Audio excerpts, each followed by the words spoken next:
Oi, gente, sumi, mas apareci. Vamos então à parte 3 do meu testemunho. Lembra que eu falei pra vocês que eu morava do lado de um terreiro, né, na parte 1 do vídeo. Se você não viu ainda essa parte 1, a parte 2, vai lá ver. Eu morava do lado de um terreiro de quimbanda.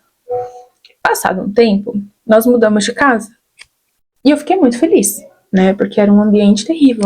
Eu gostava de morar ali, brincava muito ali com amigos, tinha muita amizade ali. Mas ao mesmo tempo eu não gostava daquele ambiente, né? Porque eu tinha vivenciado muitas coisas, eu tinha vivenciado muitas experiências malignas, né? Naquele lugar, eu tinha visto muitas coisas espirituais, enfim. Por esse motivo, quando a gente se mudou, eu fiquei muito, muito feliz. Só que, vocês não vão acreditar. Por ironia do destino, só que não. Porque nada no mundo espiritual é por acaso. Tenha isso em mente, nada no mundo espiritual é por acaso. A nossa casa nova ficava de frente para um outro terreiro de uma filha de santo daquele pai de santo. Ela era filha de santo dele e mãe de santo do terreiro, de frente para minha casa nova. O antigo terreiro era parede com parede, né? Esse não. Aqui era a minha casa, aqui era o terreiro. Eu me lembro de chorar horrores, porque teve um dia que a gente foi visitar a casa, tá? Meus pais compraram a casa. E aí a gente tava limpando e daqui a pouco eu comecei a escutar os mesmos atabaques, o mesmo barulho. Eu falei, mãe, eu não acredito. Quando eu olhei na janela, por incrível que pareça, era a festa também de Cosme e Damião. Aquele monte de mulher com aqueles vestidos, roupa de criança, entregando doce, eu chorei horrores. E, gente, pelo amor de Deus, eu não tenho nada contra a religião de ninguém, tá? Se você é dessa religião, beleza, eu não tenho nada contra. Hoje eu sou cristã, acredito no cristianismo, na verdade que a Bíblia nos fala. E eu me consideraria, naquela época, uma pessoa simpatizante dessa religião. Porque eu era uma criança extremamente curiosa. Como eu via muitas coisas, né, espiritualmente falando, eu gostava desses assuntos. Eu gostava de filmes de terror, tudo que envolvia o oculto, tudo que envolvia magia, eu gostava. E naquela época eu era simpatizante de religiões afro. E com isso, se eu estiver olhando pra cá, vocês já sabem que é a minha colinha, tá? Deixa eu até trazer ela pra cá, peraí. Eu gostava muito de conversar com aquela mulher, com a mãe de santo, né? Eu me lembro que teve uma vez, eu sempre tive cabelão, né? Agora não, tá curtinho, mas meu cabelo era enorme, cacheado. Depois eu vejo se eu encontro uma foto pra mostrar pra vocês como que era meu cabelo. E ela falava assim, olha, você tem um santo de cabeça que se chama Iemanjá. E ela não gosta que as filhas dela tenham cabelo curto. Por esse motivo, você não pode cortar seu cabelo, tá bom? Ela dizia que esse era o meu santo de cabeça e que ela possuía um livro, que nesse livro tinha lá todas as outras entidades que me pertenciam, né? Que eu pertencia e que ela tinha que estudar esse livro com mais calma e tal. Mas ela eu nunca tive a oportunidade de que ela lesse esse livro. Depois que eu tive algumas experiências e me envolvi um pouco com o mundo oculto, logo eu fui para a religião católica e da religião católica eu fui, já me converti ao cristianismo. Então eu tive muito tempo, né, graças a Deus, que ela tivesse acesso a esse livro com essas outras entidades que ela disse que eu teria. Ela sempre me chamava para ir para as festas de Cosme e Damião. Guarde essa informação. Lembra que eu falei para vocês que nada no mundo espiritual é por acaso? E assim nós fomos nos aproximando, estreitando nossa relação. Eu estava sempre com ela, conversando com ela sempre me convidava para festa, sempre levava esses docinhos de Cosme e Damião para mim quando eu não podia estar na festa. Eu me lembro que eu comentei na parte 2 que a minha mãe tinha perdido o pai dela muito pequenininha, acho que com 3 anos. Passado um tempo que ela perdeu o pai dela, a irmã mais velha dela se casou com um fazendeiro rico da cidade. E esse fazendeiro adotou, né, os irmãos. E aí minha mãe passou a morar com eles. E esse rapaz, né, esse senhor, ele era espírita. Ele era dessa religião. E veja, como eu disse para vocês, que nada no mundo espiritual é por acaso. O mundo espiritual age de maneira orquestrada.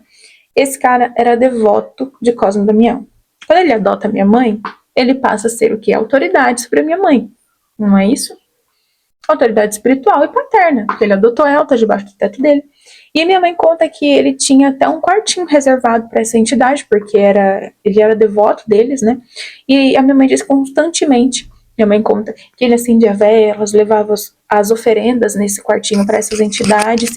Ele frequentava constantemente, né? Os terreiros em festas e tal, e levava minha mãe comia daquelas comidas consagradas e tudo mais. E por incrível que pareça, ele era devoto de Cosme e Damião. A minha mãe não seguiu a religião espírita, a religiões de matriz africana. Depois a minha mãe migrou, casou e tal, e passou a ser católica praticante. Ia às missas e tal. Mas, assim como Deus tem plano de vida e salvação e de nos usar para povoar o céu, Satanás e seus demônios também têm plano de morte e destruição e de nos usar para povoarmos o inferno, porque ele quer levar o maior número de almas possíveis para lá, porque ele já está condenado lá, então ele quer enganar o povo aqui, enganar as almas aqui para levá-las para o inferno junto com ele e sofrerem eternamente junto com ele. Então Satanás não conseguiu concluir o plano que ele tinha com a minha mãe, que era levada para os terreiros e conheceu esse lado. E o que ele fez? Através da legalidade que a minha mãe abriu no mundo espiritual, aceitando a troca, né, do meu nome, que seria Amanda, e esse ser aparece na porta da minha mãe e fala, não, essa menina tem que se chamar Janaína, que significa Iemanjá, que está no vídeo 1, na parte 1 do meu testemunho eu conto isso. A partir desse momento, abriu-se uma legalidade, ou seja, minha mãe permitiu com que esses espíritos familiares, que nós vamos falar um pouquinho sobre os espíritos familiares, né, heranças espirituais, e minha mãe deu essa legalidade para que esses espíritos que acompanharam ela na infância dela, que entraram na vida dela através da vida desse homem, agissem e atuassem na minha vida. E olha só que coisa curiosa. Eu me lembro que no ensino fundamental, eu conheci amigas que, pasmem vocês, elas frequentavam o mesmo terreiro do bendito Pai de Santo que eu morei lá do lado. Elas eram frequentadoras daquele terreiro. E já não bastasse eu conversar com aquela mãe de santo e me sentir simpatizante e frequentar o terreiro durante festas de Cosme e Damião, aquelas amigas, elas me encantavam contando histórias de outras entidades. Né, elas falavam sobre Oxum e eu, entre outras, não quero ficar citando nomes aqui, mas elas falavam sobre essas entidades e eu ficava assim encantada com aquelas histórias, porque eu era muito curiosa, eu gostava do oculto. E aí elas me falavam assim, que se eu tivesse algum problema, eu poderia chamar alguma dessas entidades, e elas me dariam não só força espiritual, mas também física, e me auxiliariam em qualquer situação. Era o que elas falavam para mim. E elas compartilhavam das experiências delas, cantigas e tal, e eu ficava assim, fissurada por aquilo. Que eu e essa amiga fizemos um pacto de sangue. Nós furamos o polegar e fizemos um pacto de sangue. Gente, eu era uma criança, não tinha noção nenhuma do que eu estava fazendo da minha vida. Só que sangue, no mundo espiritual, é moeda de troca. Veja, no Antigo Testamento, era através do derramamento de sangue de animais que as pessoas faziam expiação pelos seus pecados. Na Nova Aliança, Cristo se fez o Cordeiro de Deus. Derramou seu sangue para que, através disso, nós fôssemos justificados, perdoados, purificados, através do sangue de Jesus. No mundo oculto, o derramamento de sangue também é feito em troca de poder, em troca de ganho pessoal, através de pactos, como esse que eu fiz com essa menina. O nosso pacto foi para que nós fôssemos amigas. Vamos ser amigas para sempre? Vamos. Cortamos os dedinhos, juntamos os dedinhos e ali foi feito um pacto de sangue. E eu não sabia. Mas através daquilo eu estava fornecendo a Satanás mais força e legalidade. Inocentemente, sem saber, eu estava estreitando o vínculo com as trevas. Eu estava dando legalidade para o mundo espiritual. Que eu disse para vocês na primeira parte do meu testemunho, que o mundo espiritual ele é legal de legalidades. Satanás age na nossa vida conforme nós abrimos portas e damos legalidades. Quando eu furo o meu dedo com essa moça, que era dessa religião, eu estava abrindo portas e caminhando a passos largos em direção aos planos que Satanás tinha para minha vida. E eu gostava de saber sobre aquela religião. E inocentemente eu fiz aquele pacto de sangue. E sem perceber, constantemente eu estava sendo cercada por pessoas dessa religião. Ela não foi a única pessoa, depois teve mais pessoas que eu conheci, que também eram envolvidas na religião. Mas lembra que eu falei sobre heranças espirituais no começo? Existem as heranças espirituais positivas e as heranças espirituais negativas. Vou resumir bem para vocês o que seria. O que seria uma herança positiva? A salvação, a vida eterna com Deus, uma vida abundante, bênçãos na sua vida, proteção de Deus, atributos divinos, enfim. Isso seria uma herança positiva, que inclusive Timóteo fala sobre isso. Abri aqui rapidinho para vocês verem, 2 Timóteo 1:5, trazendo à memória a fé não fingida que em ti há, a qual habitou primeiro na tua avó e na tua mãe. Estou certo de que também habita em ti. Então isso aqui é um exemplo de uma herança positiva. A mãe e a avó tinham uma fé e foi passada de geração em geração. A fé também é considerado uma herança positiva. E as heranças negativas, o que seriam? As heranças espirituais negativas.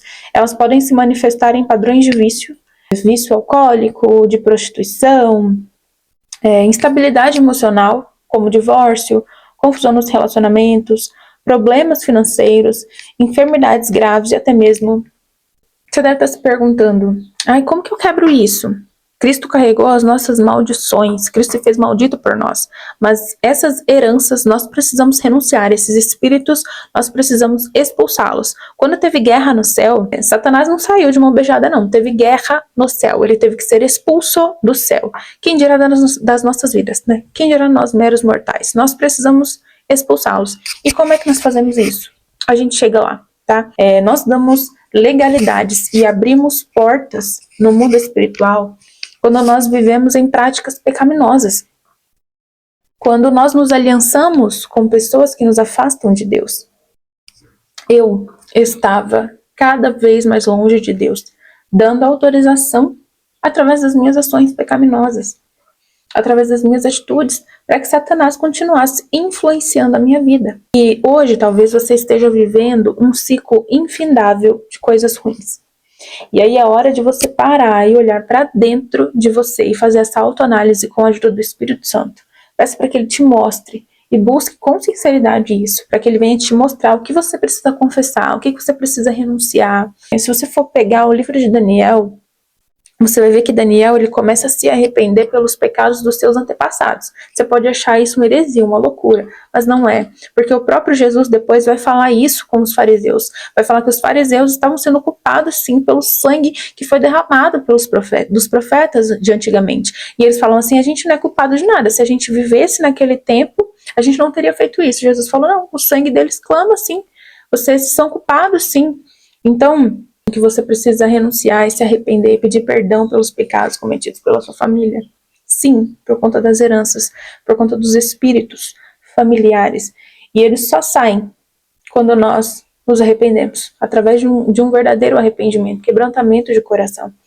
Então, se você está em um ciclo infindável, tudo dando errado, é a hora de você, através da ajuda do Espírito Santo, fazer essa autoanálise na sua vida. E confessar os seus pecados e perdoar o que precisa ser perdoado, porque esses espíritos familiares, eles precisam ser expulsos.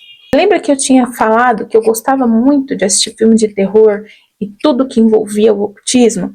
Pois bem, sobre isso, a Bíblia vai falar assim, lá em Mateus 6, do 22 ao 23. São os olhos a lâmpada do corpo. Se os teus olhos forem bons, todo o seu corpo será luminoso. Se, porém, os teus olhos forem maus, todo o seu corpo estará em trevas. Ou seja, a gente precisa vigiar, sim, o que a gente assiste, porque nós nos alimentamos através do que nós assistimos. Nós nos tornamos semelhante àquilo que nós contemplamos, àquilo que nós vemos.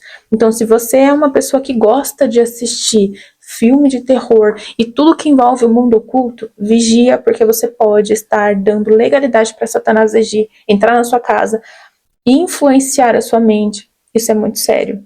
Toma cuidado. Sobre as festas pagãs que minha mãe frequentou quando criança e depois eu também passei a frequentar por um período, a Bíblia vai dizer: não adore outros deuses, adore somente a mim. Não façam imagens de nenhuma coisa que há em cima no céu, ou aqui embaixo na terra, ou nas águas, em lugar algum. Não se ajoelhe diante de ídolos, não os adore, pois eu, o Senhor, sou o seu Deus, e não tolero outros deuses. Deuteronômio capítulo 5, abre na sua Bíblia depois e leia.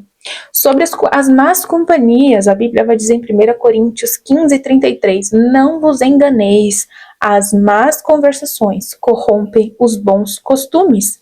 1 Coríntios também 5:11 vai dizer: mas agora vos escrevi que não vos associeis com aqueles que, dizendo-se irmãos, forem devassos, avarentos, idólatras, maldizentes, beberrão, roubador, ou com tais ainda nem comais. Não se aliance com pessoas que vão te afastar de Jesus. Ai, mas você é radical demais. O mundo espiritual é radical demais. Só existem dois lados. O mundo espiritual da parte do nosso Senhor, os anjos, adoração, e o lado de Satanás, que são os demônios.